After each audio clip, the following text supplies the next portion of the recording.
Hi සියලු දෙනාටම සුබ දවසක් වේවා මම මధుරි. ඉතින් මම මේ වීඩියෝ එක කියන්නේ ලංකාවේ ඉන්න ඔයාලා වෙනුවෙන් ඔයාලා UAE වලට එන්න බලාපොරොත්තු වෙන සිටිනවා නම් අනිවාර්යෙන් ඔයාලා විසිට් වීසා එකක් අරන් නම් වෙන්නේ.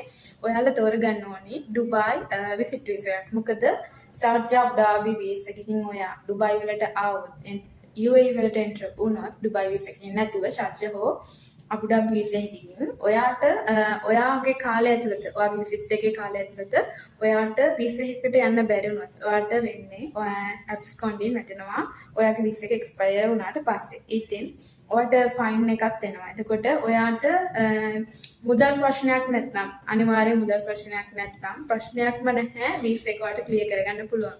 නමුත් බැරි කෙනෙක්ට ඒ කියන්නේ ෂාර්ජා වීසා එකක් ආවොත් එක්ස්පයර් වුණාට පස්සේ ඔයාට ෆයින් එක වැටෙනවා. ඒ ෆයින් එක වැටෙන ගාන ඩිරම් 100 ඩිරම් 10000 ඩිරම් 25000 දක්වා ඔයා දීර්ඝ වුණොත් ඔයාට අනිවාර්යෙන් වීසා එකකට යන්න ඕනේ නම් අනිවාර්යෙන් ඔයාට ෆයින් එක ක්ලියර් කරන්න වෙනවා. ඒ ෆයින් එක ක්ලියර් කරන්න වෙනවා සම්පූර්ණ ගාණ. ඔයා ඒ වීසා එකට ගිහිල්ලා ඒ කාර්යය ඇතුළත ඔයාගේ ෆයින් එක ෂාර්ජා අබුඩාබි 10000 5000 වුණොත් අනිවාර්යෙන් සම්පූර්ණ ගාණ පේ කරලා තමයි ඔයාට වීසා එකට යන්න වෙන්නේ.